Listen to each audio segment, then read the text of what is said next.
Nous bénissons le nom du Seigneur. Nous vous remercions de vous être connectés aussi nombreux en ce dimanche.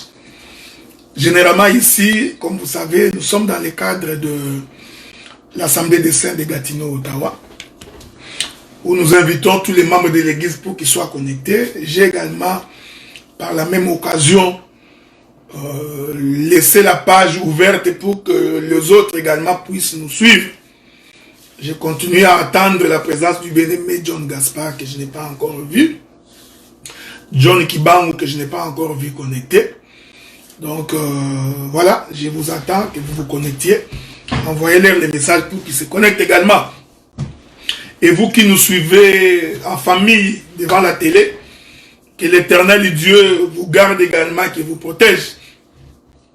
Comme vous savez, aujourd'hui, donc, je vais devoir introduire la fête des expiations, parce que nous sommes en train de parler sur les fêtes de l'Éternel. Donc, je suis désolé parce que ceux qui ne sont pas membres de l'église de Gatineau, probablement, ils sont déjà en retard. Je suis en train d'expliquer les différentes fêtes de l'Éternel. Nous avions donc déjà expliqué la fête des Pâques. Nous avions expliqué la fête des prémices. Nous avions expliqué la fête de la gerbe agitée. Nous avions également expliqué la fête des trompettes. Nous sommes restés longtemps sur la fête des trompettes. Et aujourd'hui, je vais donc commencer la fête des expiations. C'est très important, vraiment, que nous puissions ensemble marcher pour que nous puissions comprendre ces choses. C'est comme je vous ai toujours dit, que lorsque nous prêchons l'évangile, c'est pour préparer l'épouse à la rencontre de l'époux. C'est la raison de la prédication, c'est la raison de l'enseignement. Il n'y a donc aucun autre but, pas un autre motif qui pourrait réunir le peuple si ce n'est que pour préparer l'épouse à la rencontre du Seigneur. Sois béni mon bien-aimé John Kibangu. Et vous allez comprendre que pour rencontrer le Seigneur, il appartient donc aux eunuques de préparer l'épouse à la rencontre du Seigneur. Donc c'est pourquoi vous allez remarquer, la Bible dit qu'un jour, je suis dans les livres d'Esther, si je ne me trompe pas. Allons prendre les livres d'Esther. Hein? Si le Seigneur nous prête vie, quand vous prenez les livres d'Esther, dans son chapitre 1er, c'est un gros texte, mais je prendrai seulement quelques portions pour que nous puissions nous faire comprendre. La Bible dit dans Esther chapitre 1er, le premier verset. La Bible dit que c'était du temps d'Assyrus, de cet Assyrus qui régnait depuis l'Inde jusqu'en Éthiopie, sur 27 provinces. Et le roi Assyrus était alors assis sur son trône à Sus, dans la capitale. Le 3e année de son règne, il fit un festin à tous ses princes et à tous ses serviteurs, les commandants de l'armée des Perses et des Mèdes, les grands et les chefs des provinces furent réunis en sa présence. J'aime ça. Vous pouvez continuer la lecture. Je vais très vite prendre le verset 10. L'Écriture dit, le 7e jour, comme le cœur du roi était réjoui par le vin. Voyez-vous, ceci est très important. Nous sommes donc le 7e jour. Le 7e jour du festin, je vous avais déjà expliqué le chiffre 7 lorsque j'ai expliqué la fête des trompettes. La Bible dit que le cœur du roi était réjoui par le vin.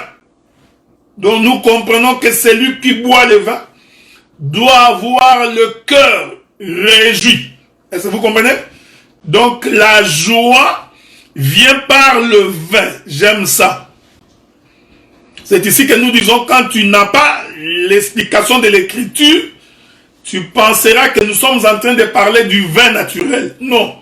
Nous comprenons que le cœur se réjouit quand on a le vin. Vous comprenez? C'est pourquoi les jours où les apôtres ont reçu le Saint-Esprit, les gens qui les ont observés ont eu l'impression qu'ils étaient ivres. Donc, ils ont dit certainement que ces gens sont ivres. En d'autres termes, ils ont bu du vin.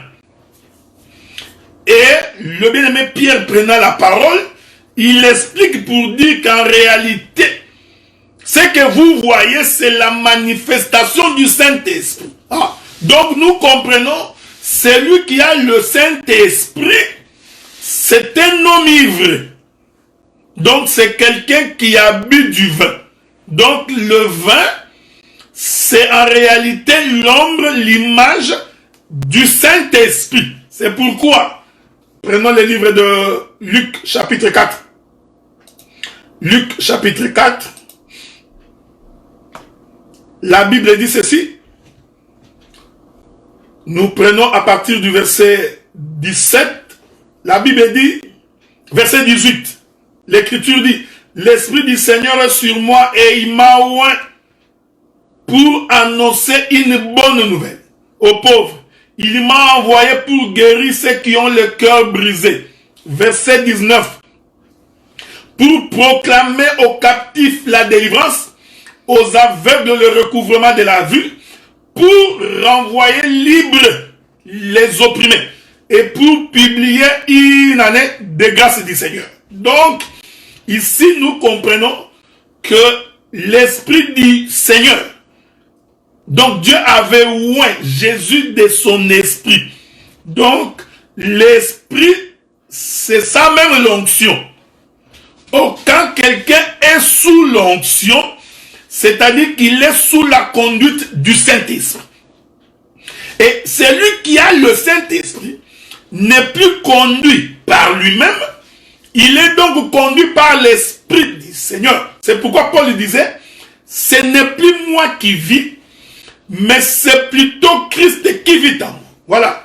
Donc, quand on a l'Esprit, on devient ivre, c'est-à-dire qu'on ne conduit plus ses pas selon son propre vouloir. Pourquoi? Parce que le Saint-Esprit en toi fait en sorte que, qui est le vin, ta démarche change. Ta vision change. Je vais lire les Écritures que le bien-aimé Roland nous a données bientôt. Donc un homme ivre, c'est quelqu'un dont la vue a changé. C'est quelqu'un dont les démarches changent. C'est quelqu'un dont les sentiments, les expressions, toute sa manière d'être change. Pourquoi? Parce qu'il est ivre. Est-ce que vous comprenez? Donc il a bu du vin. Or vous allez voir, je vais expliquer ça. Le vin, c'est ça même la repentance. Le vin, c'est ça la conversion. Donc quelqu'un qui a bu du vin, c'est un homme converti. Lisons d'abord les Écritures qui nous ont été données par mon bien-aimé Roland. Ecclésiaste chapitre 10, verset 19. Ecclésiaste chapitre 10, verset 19. Tu vois? Ecclésiaste chapitre 10, verset 19. Donc le bien-aimé Roland fait l'œuvre pastorale. Ouais, nous enseignons les pasteurs. Ouais, c'est ça qu'on appelle le pastorat. Nous lisons. On fait des repas pour divertir. Le vin rend la vie joyeuse. Et l'argent répond à tout. Donc, quand on boit du vin, voyez-vous, donc la vie, tu es un homme joyeux. C'est pourquoi, en d'autres termes, celui qui était attristé, celui qui avait de l'amertume, quand il boit du vin, il devient joyeux. Est-ce que vous comprenez ça? C'est pourquoi Jésus avait dit aux disciples, ne soyez pas attristés. Voyez-vous, parce que je ne vous laisserai pas orphelins. Parce que les orphelins sont attristés à cause du départ de leurs parents. Quand le père s'en va, quand le père est mort, vous voyez, les enfants sont attristés. Maintenant, ils ont besoin de la joie. C'est pourquoi Jésus leur dit, je ne vous laisserai pas orphelins. Je vous enverrai le Saint-Esprit. Voyez-vous? Donc le Saint-Esprit apporte la joie. Le Saint-Esprit apporte la consolation. Maintenant, Dieu, pour expliquer le vin, pour expliquer le Saint-Esprit dans l'ombre, il va donc prendre la portion du vin pour expliquer que lorsque le véritable vin viendra, alors vous serez tout le temps joyeux. Quand la Bible dit, soyez joyeux en tout temps, ce n'est pas de la joie qu'on fabrique, non. L'écriture veut dire, si tu as le Saint-Esprit, tu es un homme heureux. Est-ce que vous comprenez? Donc tu es dans le bonheur. J'aime ça. Hein? Qui trouve une femme trouve le bonheur. Voilà. Voilà. Donc, vous comprenez que la femme qui apporte le bonheur, c'est le Saint-Esprit.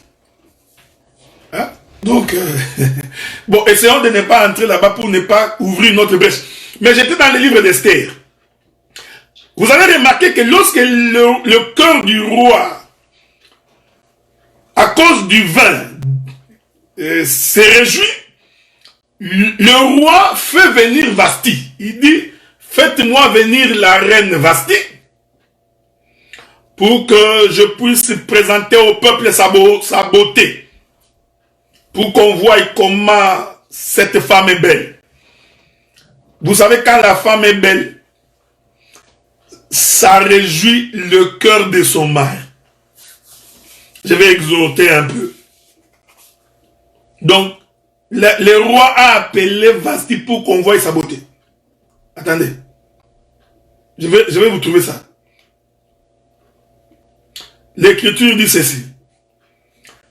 Chapitre 1er d'Esther, verset 10. Le 7e jour, comme le cœur du roi était réjoui par les vins, il ordonna à Meuam, à Bitsa, à Bot, Bikat, à Bakat, Zétar et Carcasse, le 7 eunuques, c'est important, hein?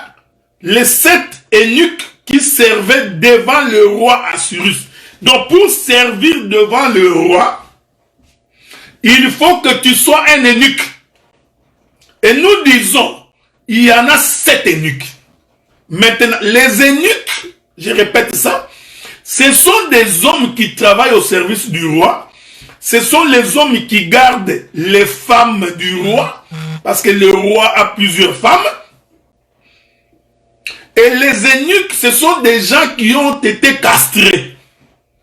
Donc pour que tu sois eunuque, c'est quelqu'un à qui on a enlevé la sémence. Donc si, avant que Dieu ne te confie la charge de sa femme, avant que le roi ne t'accorde la garde de sa femme, la première chose que le roi fait, il vérifie d'abord que tu es un homme castré. Est-ce que vous comprenez?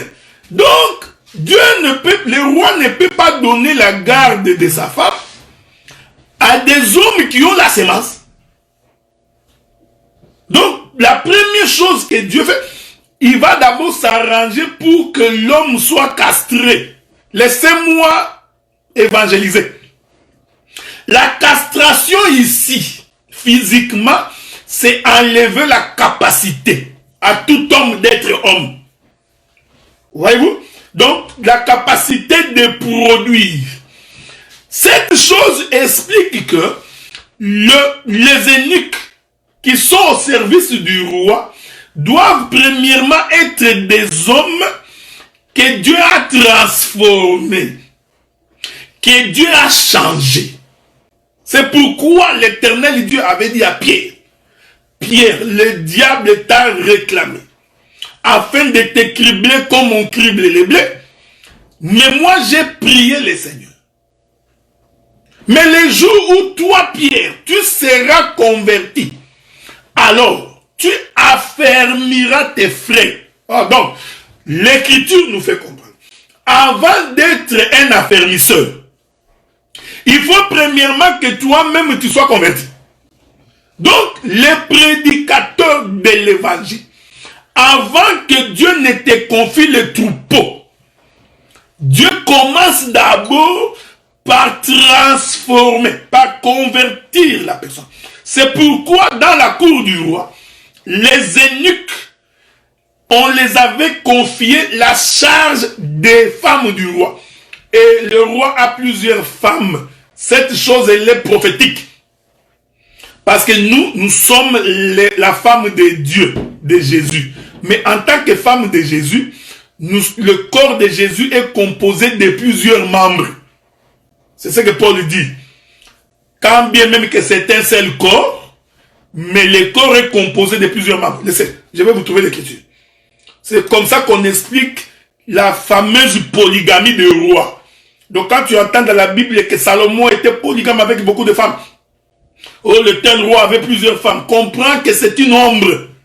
C'est-à-dire que les différentes femmes sont les différentes parties du corps de la femme. Ce n'est pas moi qui dis, c'est Paul qui dit.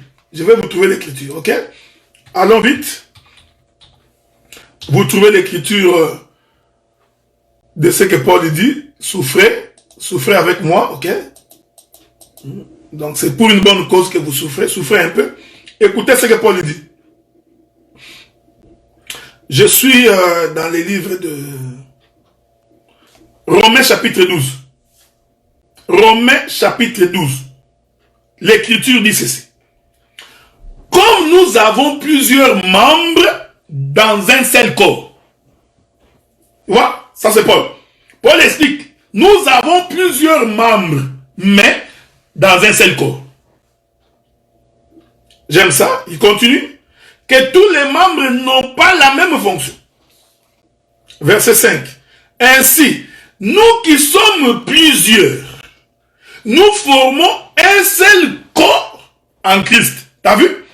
C'est comme ça. Donc, quand bien même que nous sommes plusieurs, je suis la femme de Jésus. Tu es la femme de Jésus. Frère de Diama est la femme de Jésus. La sœur Jésus est la femme de Jésus. Les bien-aimés Aaron. Nous sommes tous la femme de Jésus. Mais en réalité, c'est ce que Paul dit. Nous formons un seul corps. Et nous sommes tous membres les uns des autres. Voyez-vous? Donc, quand vous lisez Éphésiens, chapitre 2, Éphésiens dit que l'Église, c'est la femme de Jésus qui est son corps. Donc, la femme de Jésus, c'est un seul corps, mais composé de plusieurs membres. C'est comme ça que nous nous expliquons. Si tu vois, Abraham avait plusieurs femmes, parce qu'Abraham avait plusieurs femmes, les différentes femmes d'Abraham, en réalité, ils ne forment qu'un seul corps, c'est-à-dire une seule femme. Donc, Dieu, en autorisant cette polygamie, entre guillemets, dans l'ancienne alliance, souvenez-vous que chaque fois que je vous prêche, je vous dis toujours que l'homme n'est pas la représentation exacte des choses. Donc, la vraie chose se trouve en Christ. Est-ce que vous comprenez ça? C'est pourquoi le roi en Israël, c'est quelqu'un qui avait beaucoup de femmes. C'était reconnu. Donc, quand tu es roi comme Salomon, plusieurs femmes. Mais ces femmes-là, en réalité, représentaient l'image des différents membres qui forment un seul corps. Voilà pourquoi nous disons, sans être contredit, que Salomon n'était pas polygame. Salomon était un monogame. Salomon n'avait qu'une seule femme. Les différentes femmes de Salomon, en réalité, ne sont que les différents membres qui forment le corps. Souffrez que je retourne dans les jardins pour faire asseoir la chose. C'est pourquoi Dieu, pour créer Adam, qui est un corps, Dieu a pris les différentes poussières de la terre. La Bible dit, Dieu rassembla la poussière de la terre. Donc il a pris poussière. Il les met ensemble. Maintenant, ils forment un corps. C'est la femme. Avez-vous remarqué? Maintenant, pendant que nous prêchons l'évangile, en réalité, nous sommes en train de rassembler la poussière. Les différentes poussières, nous les appelons au rassemblement pour qu'il forme un seul corps. Maintenant, retournons chez Esther. Donc, le roi a pris des eunuques, il a confié pour la garde de ses enfants. Je vous ai dit, on doit castrer un eunuque. Pourquoi? Pour éviter que l'eunuque, non pas l'eunuque, pour éviter que les gardiens puissent ensemencer la femme du roi. Tu vois, frère? Donc, le roi avait plusieurs femmes, mais il y a plusieurs gardiens. Maintenant, si quelqu'un qui n'est pas castré entre dans les champs où se trouvent les femmes du roi, il y a possibilité, comme l'homme est puissant, qu'il puisse ensemencer une des femmes du roi, et dans la cour du roi, nous allons voir un enfant qui va naître, qui n'a pas le visage de son père. C'est pourquoi il y a une écriture qui dit on ne peut pas trouver dans un champ deux semences. Mon bien-aimé Roland, est-ce que tu as cette écriture-là? Trouve-moi cette écriture-là. L'écriture qui dit que on ne peut pas trouver dans un même champ deux semences. Ok? Mon bien-aimé, je sais que tu vas trouver TGV. C'est comme ça qu'on t'appelle. Est-ce que vous remarquez cette chose? Or, le champ, c'est ça même la femme. Donc, on ne peut pas trouver dans un champ deux semences frères. Donc, si nous trouvons dans un même champ deux semences, donc nous comprenons qu'il y a eu deux semeurs qui sont entrés dans un même champ. Et Dieu est en abomination avec une telle chose. C'est pourquoi il y prend. Donc, j'aime ça. Donc, il y prend. Il est où le frère là? Il n'est pas en ligne. Bon, s'il n'est pas en ligne, je peux aller trouver les versets par moi-même. Donc, souffrez contre cette écriture-là. Voilà, mon bien-aimé Guy Guston l'a trouvé. Deutéronome chapitre 22, verset 9. Deutéronome chapitre 22. Deutéronome 22, verset 9. La Bible dit ceci. Tu ne sèmeras point dans ta vigne diverses semences, de peur que tu ne jouisses ni du produit, ni de ce que tu auras semé, ni du produit de la vigne. J'aime ça. Hein? Souffrez, il y a des gens qui continuent à m'appeler. Hein? Donc, c'est ça. Donc, Deutéronome chapitre 22, le verset 9.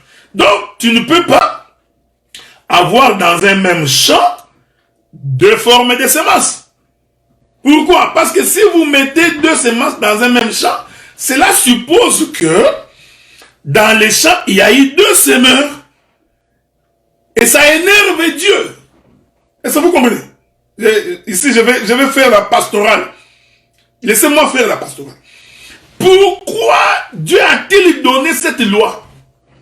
Vous pensez vraiment que Dieu s'est soucié de l'agriculture? Est-ce que pensez-vous vraiment que ce qui intéressait Dieu, c'était l'agronomie? Non, frère. Dieu, en donnant cette loi, Dieu expliquait la pensée céleste. Mon bien-aimé Aaron, que Dieu te bénisse. Prenons également Lévitique 19, 19. Ajoutons cette écriture. Lévitique 19, 19. La Bible dit. Nous lisons avec vous. Vous observerez mes lois. Tu n'accoupleras point de bestiaux de deux espèces différentes. Tu n'ensemenceras point ton champ de deux espèces de semences. Tu ne porteras pas un vêtement tissé de deux espèces de fils. Donc tu ne peux pas dans un champ, le champ des haricots. Nous venons nous trouvons également des épinards. Est-ce que vous comprenez? C'est pourquoi j'ai toujours exhorté les sœurs. Parce que la femme d'autrui, c'est le champ de quelqu'un. Donc, si ton mari te dit que je voudrais manger les poissons salés, ma soeur, prépare les poissons salés. Ça, je suis dans la pastorale.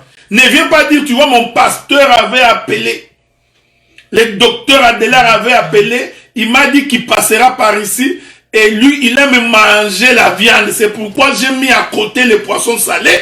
J'ai préparé la viande pour faire plaisir à mon pasteur. tu es en abomination avec le Seigneur. C'est pourquoi tu as des troubles dans ta maison. Demain, tu vas dire que tu as des problèmes parce que tu n'as pas été sage. De la même manière que nous croyons qu'un serviteur de Dieu ne peut pas donner des ordres à la femme d'autrui. Tout ça, c'est pour expliquer pourquoi on choisit les eunuques dans la cour du roi. Parce que le roi voulait que toutes ces masses manifestées dans sa cour ne soient que sa sémence. Donc si nous voyons un enfant qui est né dans la cour du roi, on n'a même pas besoin de vérifier si ce n'est pas l'enfant du roi. Nul n'a besoin de vérifier. La présence des eunuques confirme que s'il y a un enfant dans la cour du roi, c'est l'enfant du roi. C'est pourquoi je vous avais dit hier, Jésus dit, ils étaient à toi, tu me les as donnés. Tu vois? Donc un ministre de Dieu ne devient pas le père. Il ne devient pas l'époux de la femme de Dieu. Tu prends l'église, l'église devient ton histoire. Tu fais ce que tu veux. Tu décides selon ton vouloir. Moi, je trouve. Non, non, non. Celui qui t'a confié, il a le modèle. Le modèle, c'est la parole. C'est lui. C'est le roi qui donnait la nourriture aux eunuques pour que les eunuques, à leur tour, puissent les distribuer à ses femmes.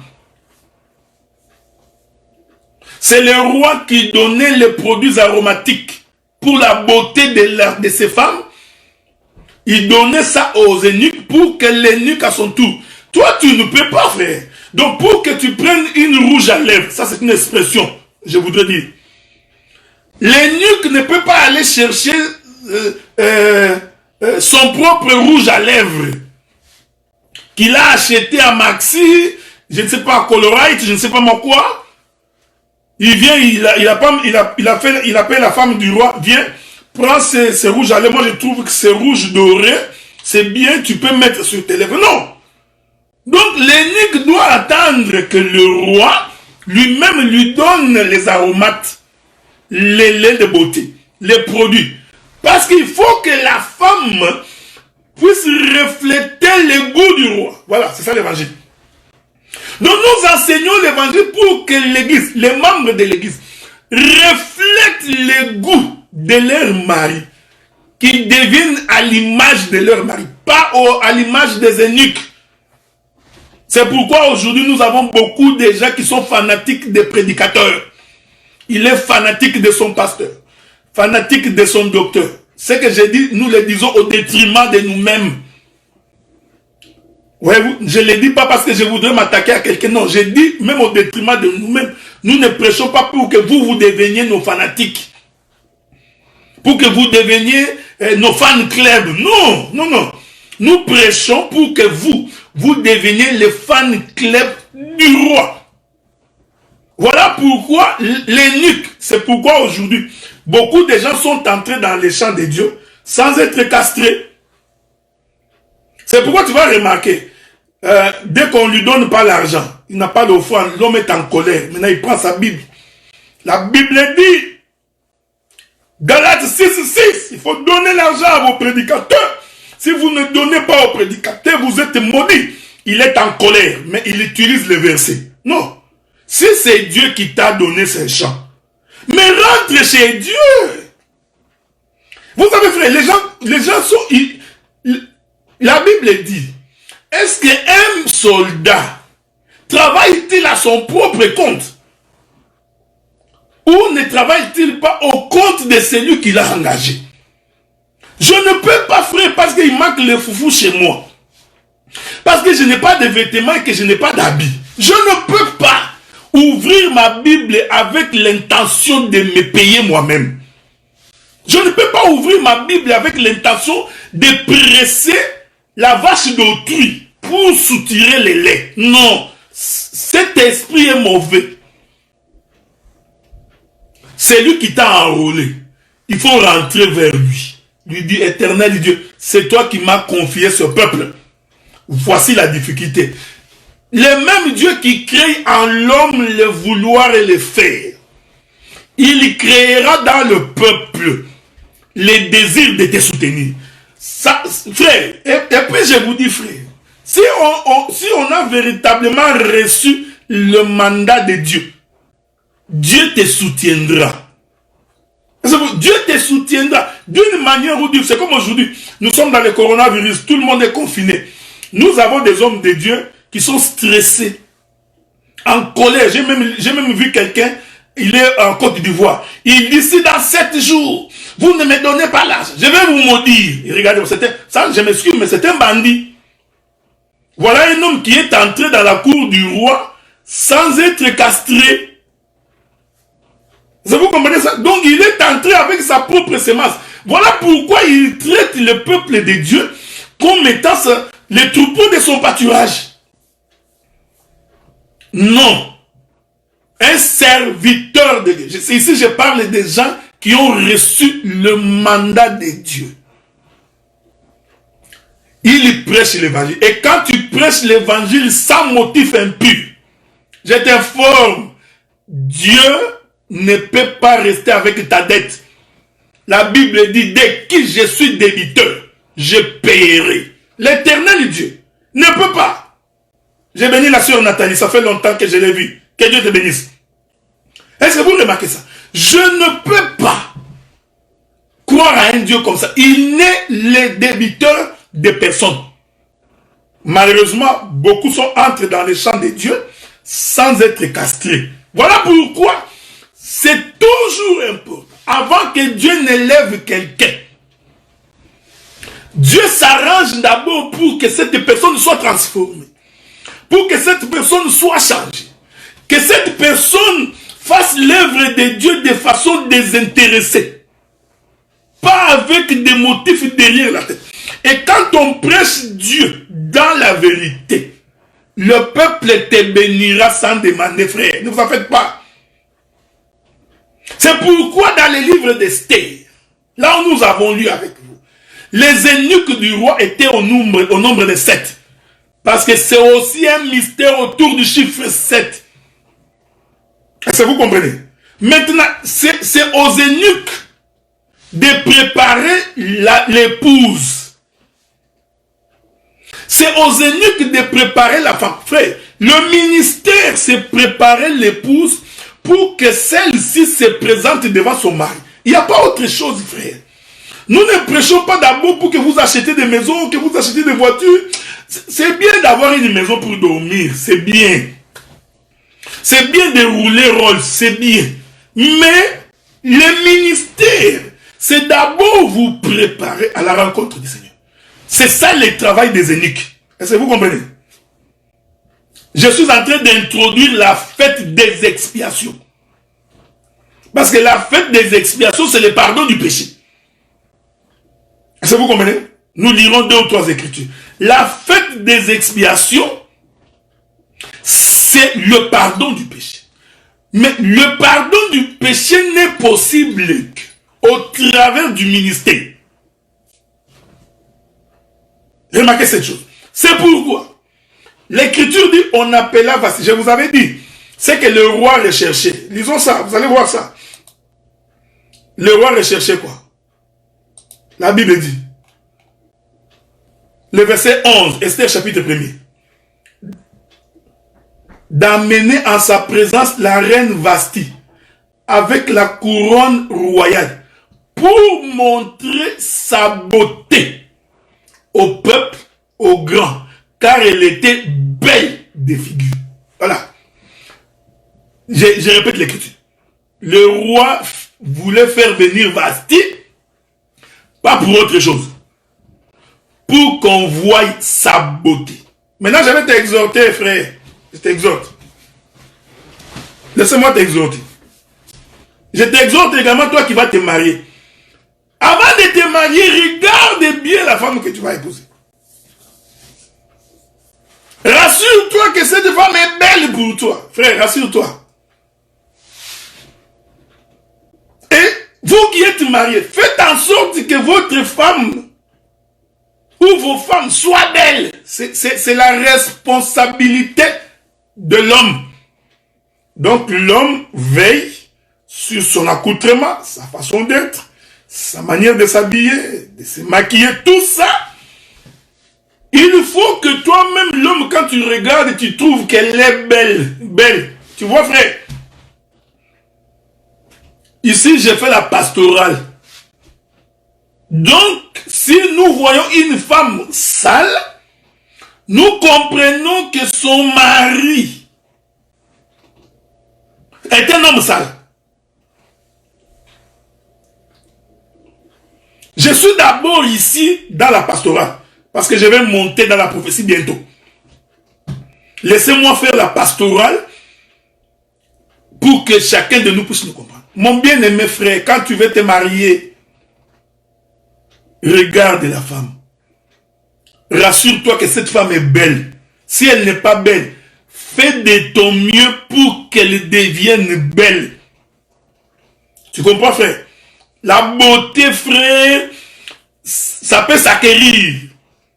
Même s'il a des joues fondues, mais quand il mange bien, elle est tempée de tomates. Tu vois bien, tu verras, elle deviendra un peu joufflue avec une très bonne teinture.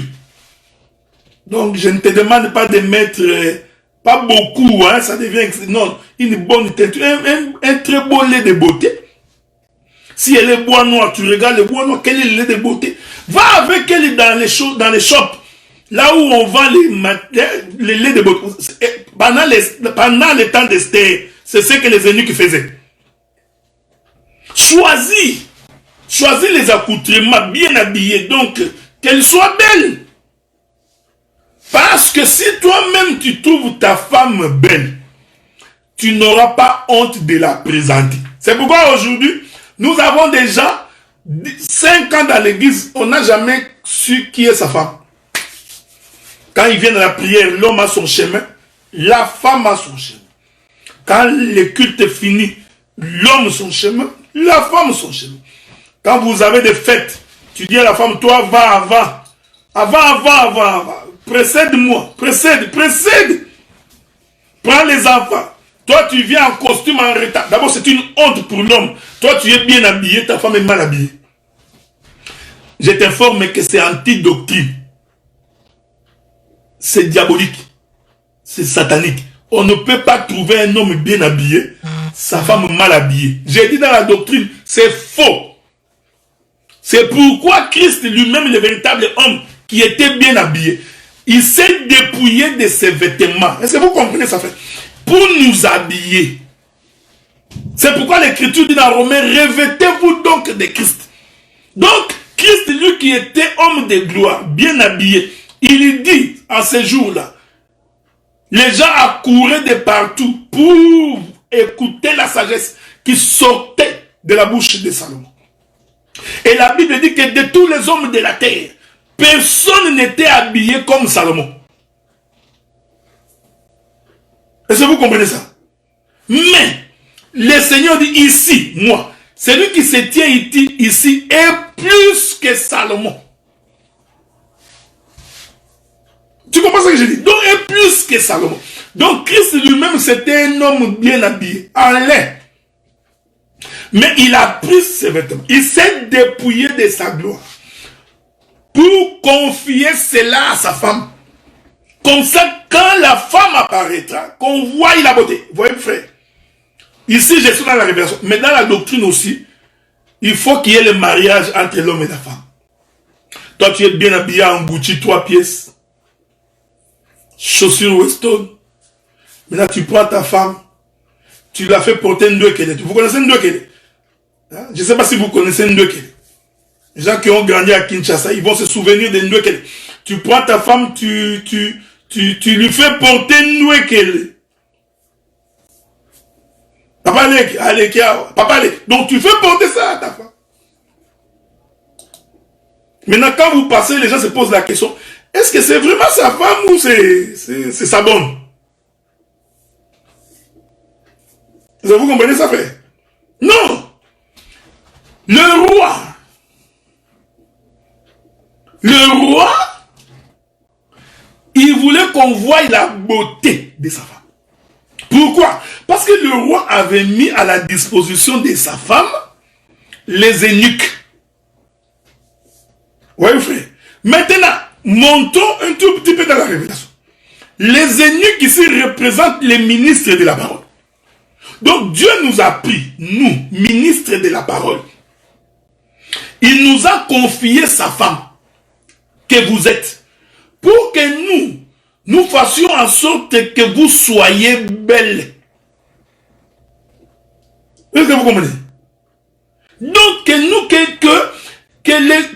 quand vous allez apparaître, qu'on trouve que vous êtes une femme belle. Ici maintenant la beauté, c'est-à-dire sans péché, ni ride, ni rien de semblable. Vous voyez ça, frère?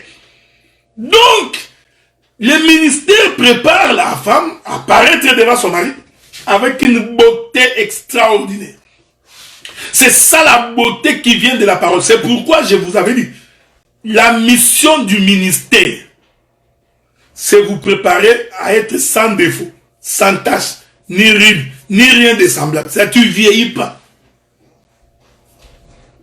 C'est pourquoi le roi disait, apportez-moi Vasti pour que le peuple, les princes, puissent voir sa beauté. Ici, vous allez comprendre maintenant, frère, que les eunuques qui ont préparé Vasti et qui ont appelé Vasti, en réalité, c'est la loi, les psaumes et les prophètes. Pourquoi? Parce que Vasti représente Israël, qui est la première femme du roi. Dieu s'est choisi en premier Israël. Je suis le Dieu d'Israël. Est-ce que vous comprenez? L'apôtre Paul dit, le salut vient des Juifs. Donc, Dieu s'était choisi en premier le peuple d'Israël. Maintenant, à ce peuple-là, Dieu leur a donné les prophètes, la loi, les psaumes, pour les préparer. Donc, la loi a été donnée à Israël comme étant les produits aromatiques, comme étant les laits de beauté. Ah, j'aime ça, j'adore ça. Donc, est-ce que vous comprenez? Je vais faire un peu de l'évangélisation. Hein? Donc, bon, moi je ne connais pas beaucoup de noms. Hein? Je vais citer les noms que je connais. Donc, la loi a été donnée à Israël comme les Asepso, comment on appelle ça, Mekako, Ambi, hein? Tonight, à l'époque on appelle ça Tonight. Vous voyez, à l'époque, hein? Donc, ça c'est un exemple que je prends. Je ne te demande pas d'aller mettre ça, ok? C'est pas ce que j'ai dit. Donc, la loi de Moïse, ici je vous avais expliqué la loi c'est quoi? La loi c'est depuis Genèse jusqu'à sur la croix. Donc, tout ce qui est loi, les prophètes, les recommandations, tout ça, Dieu avait donné ça aux prophètes pour que les prophètes avec ça puissent préparer Israël à rencontrer le Seigneur. Donc, les 7 eunuques ici représentent un sacerdoce. Ça représente les sacerdoces de Moïse, c'est-à-dire les sacerdoces aaroniques. Vous voyez ça, frère? Qui préparait Vasti, qui est la reine, la femme du roi. Le roi ici, Assurus, c'est l'image de Dieu. Pour que cette femme puisse apparaître devant son mari. Écoutez ce que la Bible dit. La Bible dit, mais la reine Vasti refusa de venir. Quand elle reçut par les eunuques l'ordre du roi, et le roi fut très irrité, il fut enflammé de colère. J'aime ça. Regardez, on a appelé la reine Vasti. La reine Vasti a écouté l'ordre du roi par les eunuques. J'aime les Écritures. Vous voyez, la Bible a une précision, frère. Tu ne peux pas nous dire que j'ai dormi dans ma chambre. Dieu m'a parlé. Il est descendu dans une robe avec des cheveux blancs. Les cheveux blancs du vieillard. Et Dieu m'a parlé. Non, non, non, non. Dieu parle au travers des ministres. Dieu parle au travers des eunuques. Nous avons ce que nous appelons la prophétie majeure. C'est la parole. Maintenant, nous avons les dons du Saint-Esprit, les dons de prophétie, des visions, des discernements. Ça, ce sont des dons qui trouvent leur soubassement dans les dons de la prophétie qui est la parole. Est-ce que vous comprenez ce que je dis? Donc la parole, c'est ça la prophétie majeure. La parole, c'est la prophétie principale. C'est le cadre principal ou par lequel Dieu parle à son peuple. Et ces cadres-là, Dieu a confié cela aux ministres, c'est-à-dire aux eunuques. Maintenant, en dehors de ces cadres principaux, nous avons maintenant les cadres accessoires, comme les visions, les songes, les discernements, le parler en langue. Tout ça rentre dans les cadres principaux. Donc, si toi, tu nous dis que Dieu t'est apparu dans une vision, c'est possible que Dieu puisse te paraître dans une vision. Ensuite, tu nous dis, dans la vision que Dieu m'est apparu, Dieu m'a dit que demain, je deviens prophète. Nous allons prendre ta vision, qui vient d'un don accessoire. Nous allons rabattre ça dans la vision générale, dans la prophétie majeure qui est la parole. Nous allons nous poser la question, comment quelqu'un devient-il prophète? Maintenant, le cadre principal va nous dire comment quelqu'un devient prophète. Et nous allons voir, avant que tu ne deviennes prophète, il faut d'abord que tu aies reçu la parole. Il faut que tu sois converti. Il faut que tu sois formé. Que tu aies reçu les dons du Saint-Esprit. Alors, nous verrons la manifestation du don des prophéties. Donc, quelqu'un qui était chez lui, il n'a jamais écouté la parole. Un inconverti. C'est pourquoi aujourd'hui nous avons beaucoup de féticheurs transformés en prophètes parce qu'il a eu une vision. Donc, c'est pourquoi le livre d'Esther nous dit la reine Vasti, quand bien même qu'elle était reine, mais elle a reçu l'ordre du roi au travers des eunuques. C'est vrai ça. Donc l'eunuque, c'est celui qui est castré. C'est pourquoi aujourd'hui tu vois, tout le monde est devenu papa. Père, je conseille toujours aux gens d'arrêter de m'appeler père. J'aime pas ça. Ça me met mal à l'aise. Même si c'est au travers de moi que vous avez écouté la parole. Bon, il y en a certains qui m'appellent papa en signe de respect. Là, c'est pas un problème. Hein, quand tu lui dis papa de là, je comprends que c'est un signe de respect. Mais ne m'appelez pas mon père comme c'est aujourd'hui mon père, tout le monde mon père. Oh, mon père. L'autre dit mon père spirituel. Moi, ça ne m'arrange pas. Parce que ce n'est pas ça la parole. Parce que pour que je sois ton père, c'est que c'est moi qui t'ai engendré. Donc, tu veux dire que je suis entré dans les champs d'autrui avec ma sémence. Voilà pourquoi vous me ressemblez. C'est pourquoi aujourd'hui, tu vois, tout le monde est, je suis père, la paternité, la généalogie, la paternité. Non, l'intention est mauvaise, nous connaissons. Dieu ne peut pas donner à sa femme ou à ses femmes quelqu'un qui est non castré. Il va commencer à bouffer les brebis d'autrui. Tu vois, c'est pourquoi tu as les regards enviés. Dès que tu prêches là, toi tu ne fais que regarder les jolies femmes. Tu vois, donc il y a vraiment des gens qui sont diaboliques quoi. Donc pendant qu'il prêche là, toute sa prédication, c'est seulement à regarder des jolies femmes. Dès qu'il te voit, il te voit un peu bien habillé, tu vas dire, ma soeur, Dieu me montre, tu es une femme bénie de Dieu. Tu vas devenir une richesse, Dieu te bénira. Je te dis que tout ça, c'est son regard envieux. Tu ne verras jamais quelqu'un viens seulement dans l'église mal habillé, avec des chaussures, comme si tu es malade, comme si tu vas tomber. Tu verras les prophètes. Il ne dira jamais que toi tu deviendras grand. Du quand il va, ça c'est l'esprit de pauvreté. On va chasser l'esprit de pauvreté. Toi c'est tellement que tu es lié, tu vois. Donc c'est son regard envieux qui détermine même sa prophétie.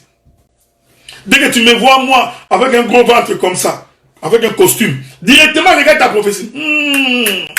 Tu deviendras un grand homme de Dieu. Maintenant, quand tu vois la femme d'autrui, c'est la femme d'autrui. Son mari s'est battu pour que cette femme soit belle, bien habillée. Maintenant, toi, ton regard envieux, tu te caches derrière la parole de Dieu. Tu commences à dire des fausses prophéties. Frères bien-aimés dans le Seigneur, je vous dis ces choses avec ma main sur le cœur. Arrêtez de dire des choses que Dieu n'a pas dites, s'il vous plaît. Arrêtez de prophétiser des choses qui sont passées par ton esprit ou par ta propre conviction. Arrêtez de dire que Dieu m'a dit.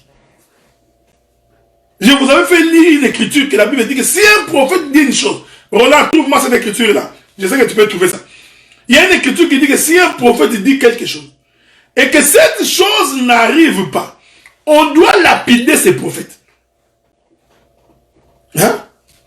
On doit lapider un tel prophète. Donc un prophète qui dit une chose, mais la chose n'est pas arrivée, mais les gens continuent à applaudir. Est-ce que vous comprenez ce que nous disons? Donc les gens continuent à applaudir. Mais il a menti au nom de Dieu. Est-ce que vous trouvez? Guy Gaston, je vais ce verset-là.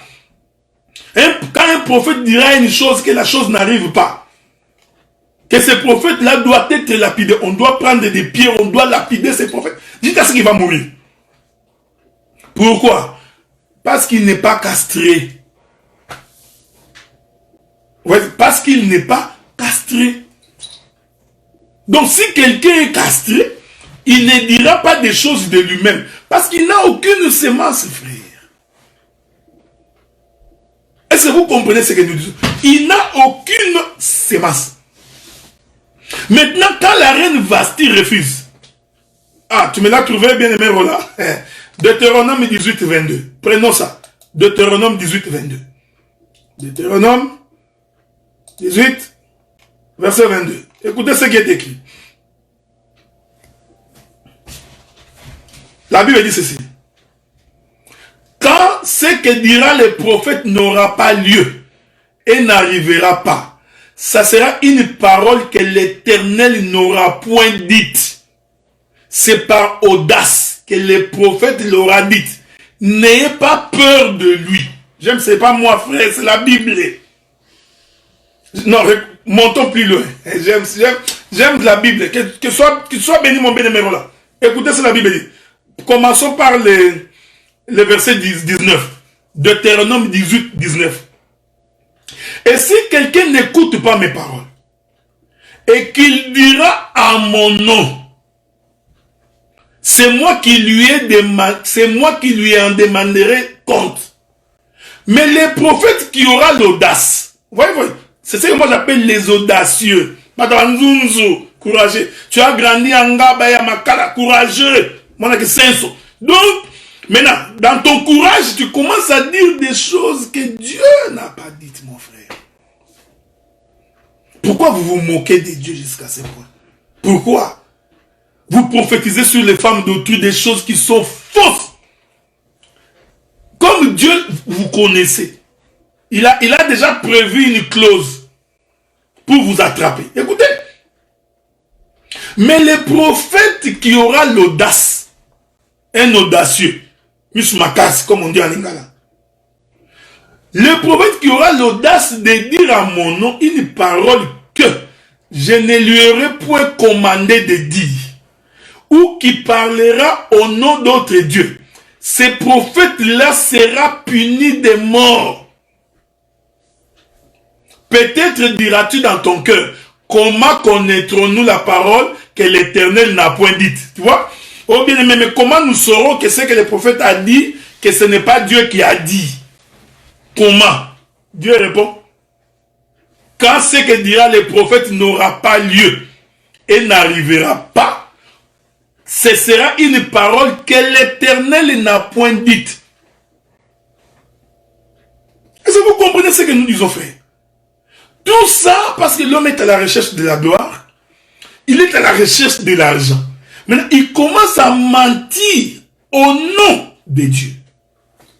Mais quel courage, frère. Honnêtement là, quel courage. Donc c'est pourquoi, avant de dire une chose, dis encore que je suis convaincu que. Nous comprenons que c'est toi qui es convaincu que. Mais ne dis pas que Dieu m'a dit. Est-ce que vous comprenez ça? Non. Parce que si tu dis la chose et que la chose n'arrive pas, Là, tu viendras avec ta petite démonstration. Oh non, si la chose n'est pas arrivée, c'est parce que toi, dans ton comportement ou dans tes histoires, tu as empêché ce que Dieu a dit puisse arriver. Oh mon bien-aimé, mais quel sacrilège! Tu fais passer Dieu pour un menteur. Quand Dieu dit une chose, elle arrive. Même si vous mettez les tracteurs, vous mettez les militaires, vous mettez tout devant, je t'informe que ce que Dieu dit va arriver. Dieu ne peut pas dire une chose. Est-ce que Dieu ignore que s'il te fait une promesse que demain tu vas pécher ou que demain tu rencontreras des difficultés? Il le sait. Mais quand il dit, il sait que même si tu as des difficultés demain, comme ce que Dieu avait dit doit s'accomplir, il va ôter ces difficultés devant toi. Maintenant, le prophète viendra encore mentir pour dire non, si ce n'est pas arrivé, c'est parce que il trouve des astuces. Il ajoute encore un mensonge sur un autre mensonge. J'ai vu la question d'une sœur. Quelle est la beauté spirituelle? La beauté spirituelle, c'est lorsque tu vis sans péché. Lorsque tu crains Dieu. Lorsque tu te comportes selon les recommandations de Dieu. Est-ce que vous comprenez? Je vous redresse avec douceur. La bien-aimée dit, redresse-nous avec douceur. Ok. Je vais y aller avec douceur. Est-ce que vous comprenez? Donc, la beauté, la beauté spirituelle, c'est lorsqu'on commence à craindre Dieu. Je vais lire quelques écritures. Lisons quelques écritures, ok? Galates chapitre 5. Galates chapitre 5. La Bible dit, voici la beauté. Mais les fruits de l'esprit, c'est l'amour, la joie, la paix, la patience, la bonté, la bénignité, la fidélité, la douceur, la tempérance. Tu as vu la beauté? C'est ça, la beauté. Donc, Dieu utilise des choses terrestres pour expliquer les choses célestes. Mais dans la doctrine aussi, comme pasteur, il faut aussi que l'homme puisse aimer sa femme. Rendre sa femme belle. Je t'informe qu'il n'y a pas une moche femme. Tu étais vilaine quand tu étais chez tes parents. C'est une expression, ok? Quand tu étais encore dans le monde. Mais quand tu rentres dans la maison de Boaz, l'homme peut te rendre belle. Il suffit que tu sois en paix. Tu manges bien, bien habillé. Tu verras la beauté sortir. On a connu des femmes. Hein? Oh, c'est elle. Mais elle est devenue belle. Ah, donc on a compris. Tu vois? Donc on peut devenir belle. Donc c'est une question d'entretien. Donc quand on n'est pas entretenu, il n'y a pas moyen de devenir belle. Vous voyez ça? Donc, la reine Vasti refuse. Vous comprenez? Ici, je suis dans la révélation. La reine Vasti qui refuse, c'est Israël. Maintenant, vous comprenez que Dieu a envoyé les prophètes chez Israël, mais Israël a refusé de croire à l'Éternel. Il y a une écriture dans Matthieu et Roland. Une écriture dans Matthieu où Jésus dit, Dieu dit, je vous ai envoyé les prophètes, vous les avez tous tués. Voilà, je suis dans Matthieu chapitre 23.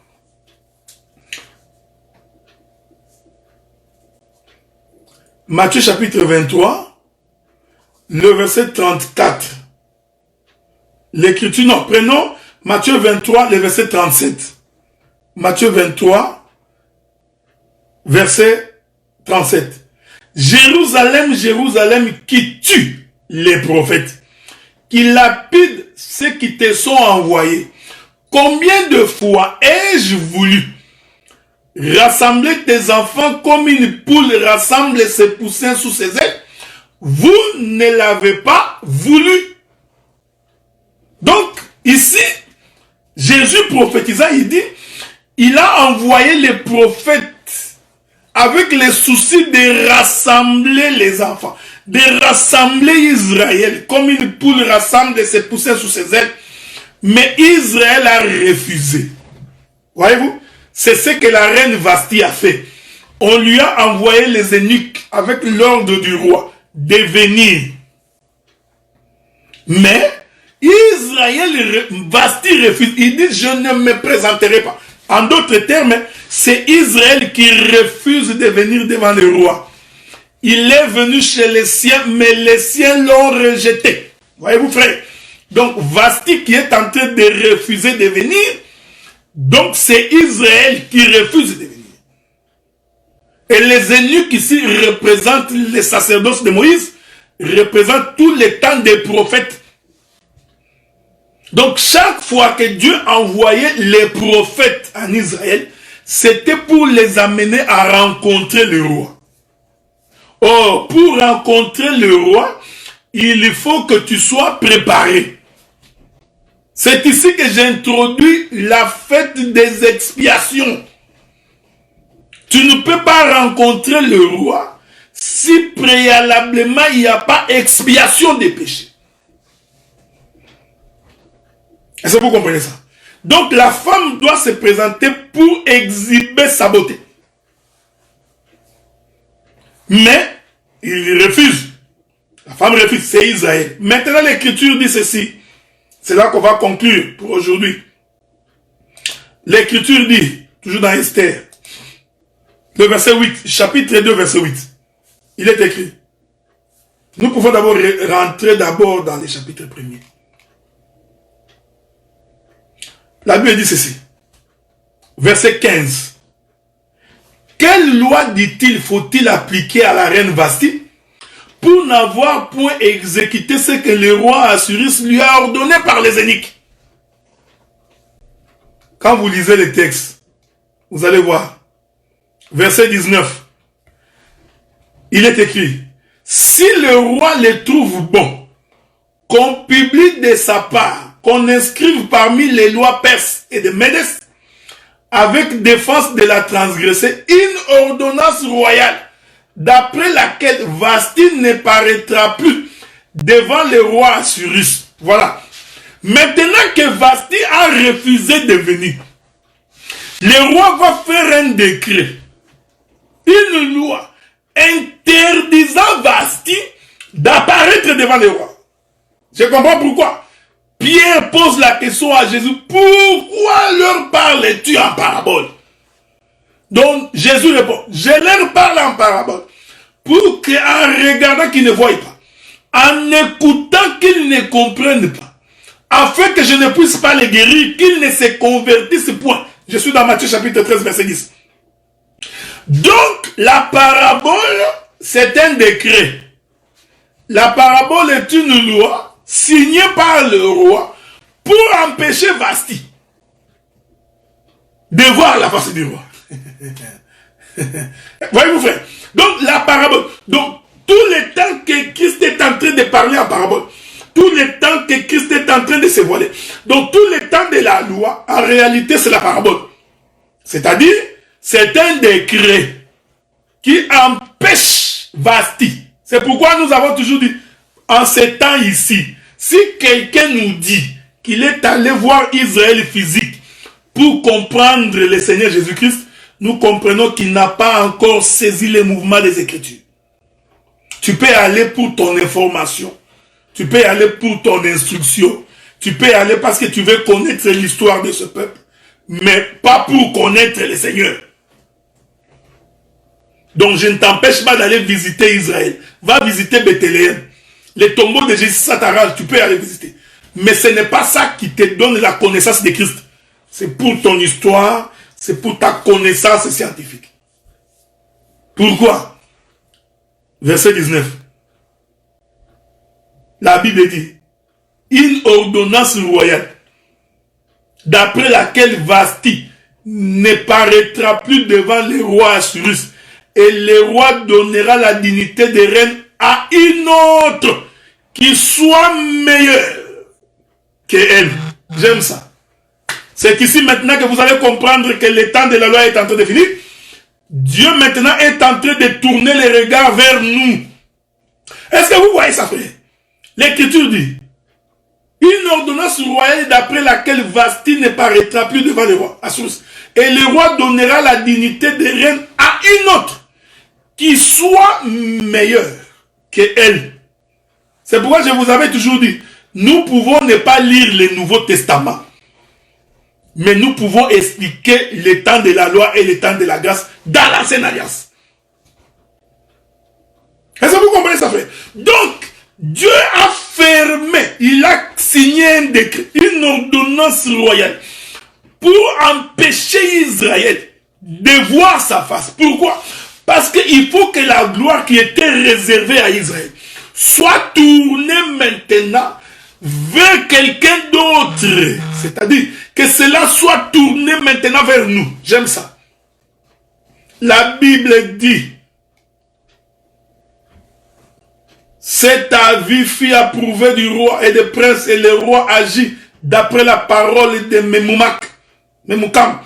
Il envoya des lettres à toutes les provinces du royaume. À chaque province selon son écriture. J'aime ça. Bon, permettez, hein, je sens qu'il y a des choses à dire ici. Il envoya des lettres à toutes les provinces du royaume. À chaque province selon son écriture. Et à chaque peuple selon sa langue. Elle portait que tout homme devait être le maître de sa maison, qui parlerait la langue de son peuple. Je vais m'arrêter 2 minutes ici, frère. Quand le roi signe les décrets, donc si toi tu es Moulouba, j'aime ça, hein? Quand toi tu es Moulouba, quand le roi est en train de signer, il y a quelqu'un qui est en train de... On va d'abord aller, regarde ça. Si toi tu es Moulouba, quand le roi signe les décrets et qu'il envoie dans ta province, cette lettre-là va être en Chilouba. Si tu es allemand, tu parles Dutch, le roi signe les décrets et qu'il envoie chez toi, la lettre du roi sera dans ta langue. C'est pourquoi nous avons toujours dit, les gens qui ont prêché que tu vois le nom de Jésus, c'est Yahushua, Hamashia. Il faut que tout le monde puisse apprendre les Hébreux. Tu vois bien aimé, pour comprendre la Bible, il faut connaître la langue hébraïque, parce que Jésus parlait l'hébreu, il parlait l'araméen. Donc, non, il ne s'appelait pas Jésus, il s'appelait Jéhovah Shammah. Donc, les gens créent toutes des théories.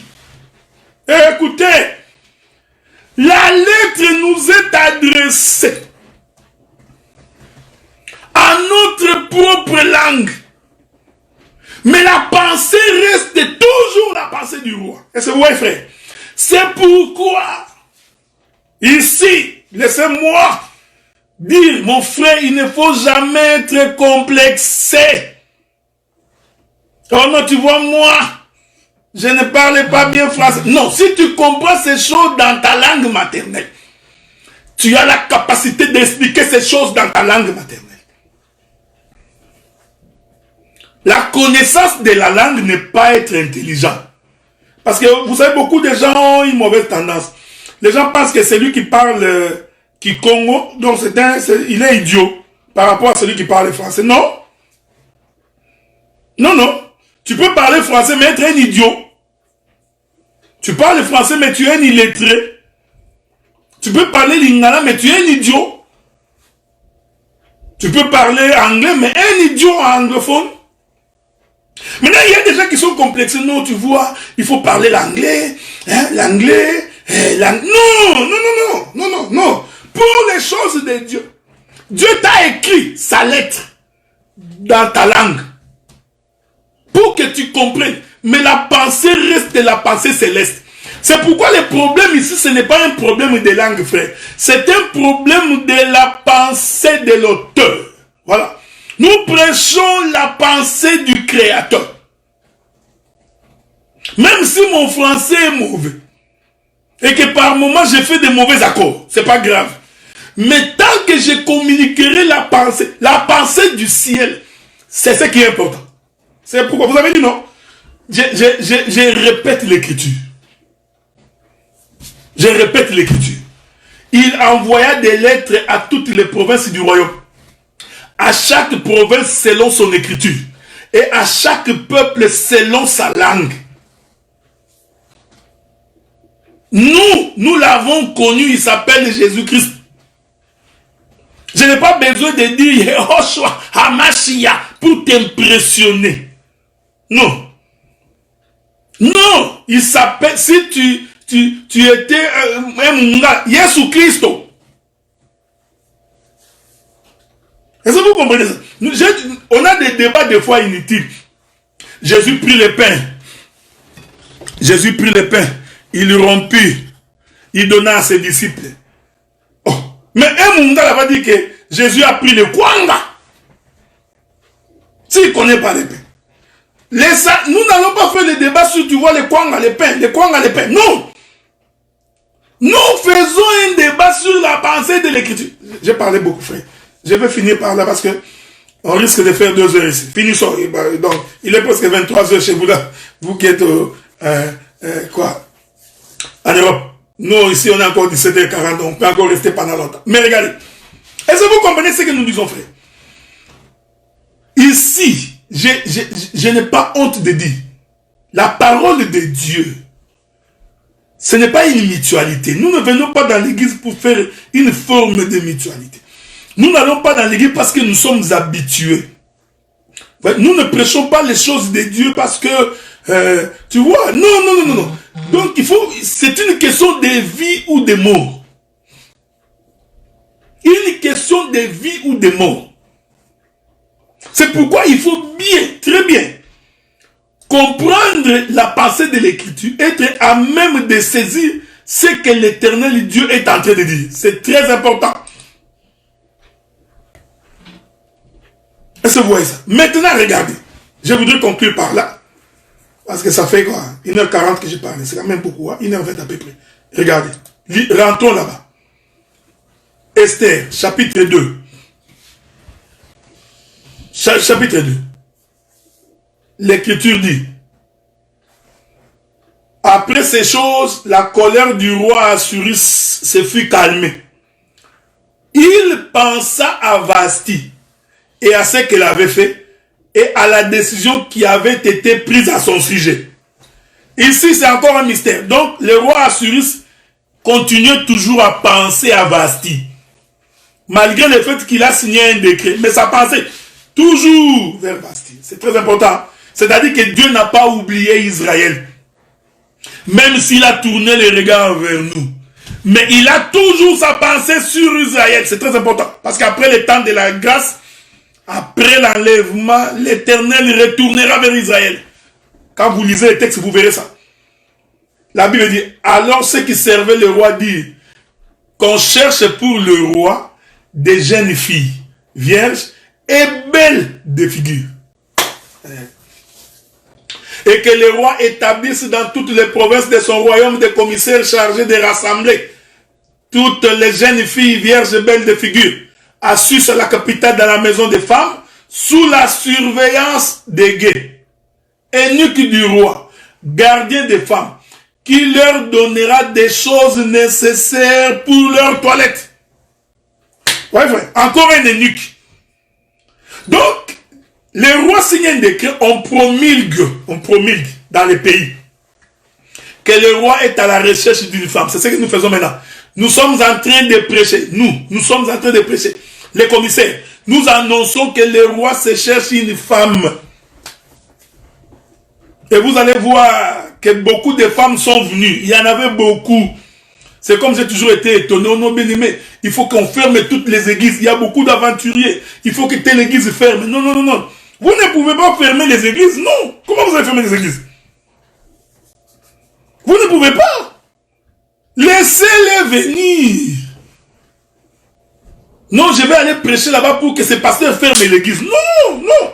Ferme l'église, arrête les bandits, venez chez moi. Non. Ce n'est pas la mission que nous avons. La Bible dit qu'il y aura beaucoup d'appelés. Donc laissez-les venir, laissez.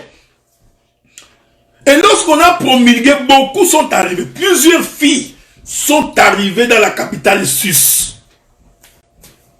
Tu vois, nous sommes l'impévaillalong. Nous sommes des ceci.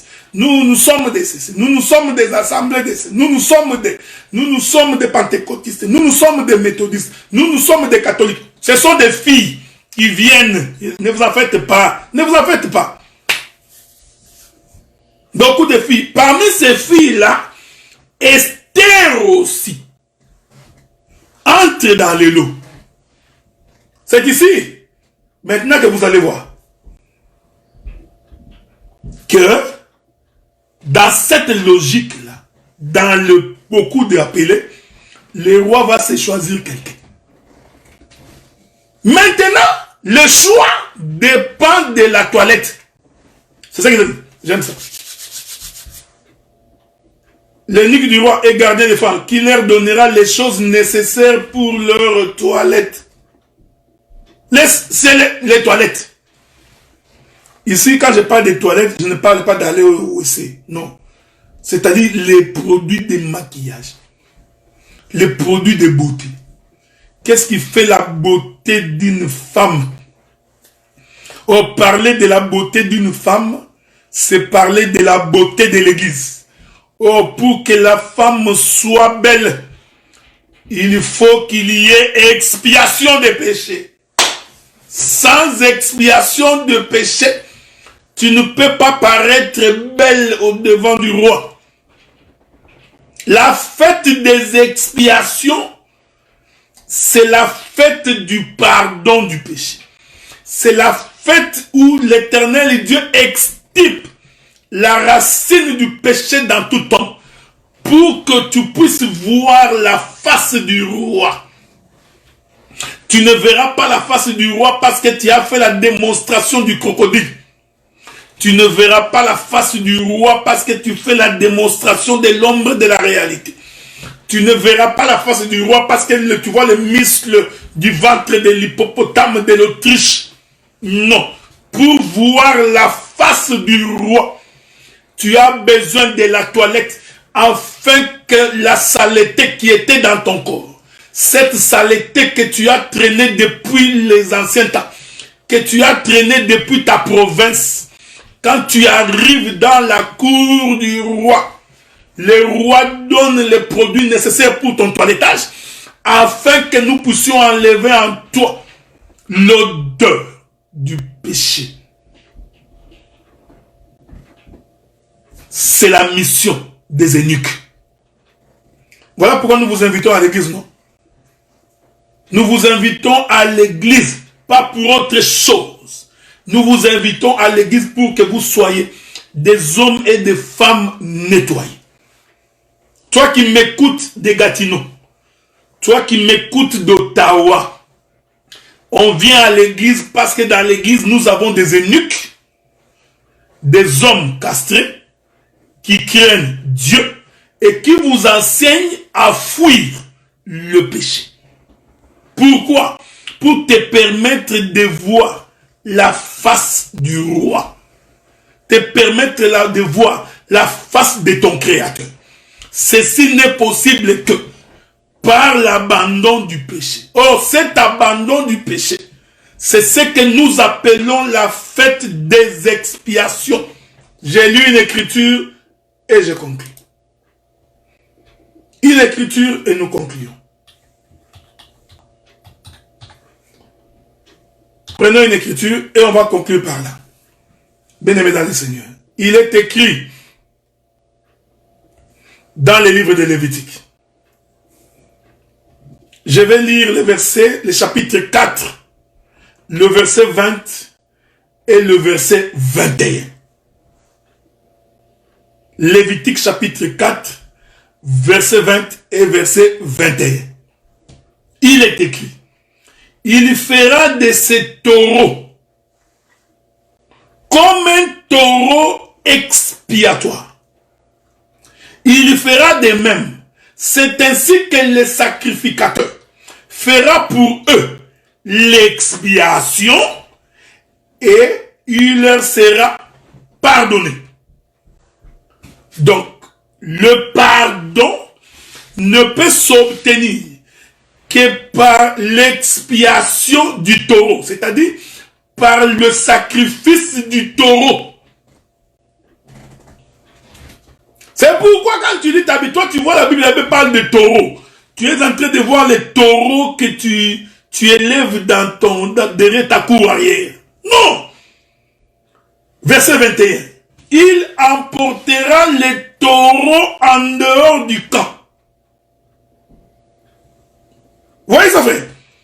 Il les brûlera comme les premiers taureaux.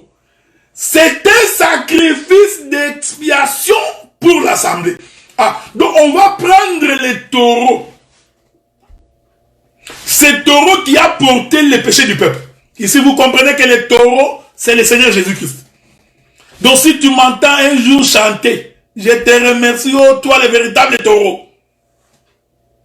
C'est taureau qui est mort pour moi. Vous voyez, c'est ici. Les taureaux portent tous les péchés du camp. J'aime ça. La Bible dit, vous prendrez les taureaux, vous l'amènerez en dehors du camp. C'est pourquoi Jésus-Christ est mort en dehors de la ville. Donc c'était lui le véritable taureau. Or, le taureau, c'est celui qui est faux, qui a la capacité de porter, de supporter le poids. Voyez, frère, vous allez prendre ce taureau, vous l'amènerez en dehors du camp, et il les brûlera. Donc, vous allez brûler, c'est le sacrifice. Oh, toutes ces choses nous expliquent la mort du Seigneur Jésus-Christ. C'est-à-dire que c'est Jésus qui est le véritable taureau. C'est lui le taureau d'expiation. C'est-à-dire, c'est lui qui enlève les péchés de l'humanité. C'est pourquoi l'Écriture dit, voici l'agneau de Dieu. Je t'informe que l'agneau est un taureau. Tu vois bien, l'agneau, c'est un taureau. J'en dis, voici l'agneau de Dieu qui ôte le péché du monde. C'est-à-dire, voici l'agneau qui pardonne les péchés. Or, Moïse nous dit que celui qui pardonne les péchés, c'est le taureau. Il dit ça. Il fera de ce taureau comme un taureau expiatoire. C'est ainsi que le sacrificateur fera pour eux l'expiation et il leur sera pardonné. La fête des expiations, la fête du pardon. Donc être pardonné, c'est toute une fête. Voyez-vous, frère, que celui qui a créé les cieux et la terre, les choses visibles et invisibles, les créateurs des oiseaux, des animaux aquatiques, les créateurs des animaux des champs, celui qui conduit nos pas en lieu sûr, celui-là, nous lui disons merci.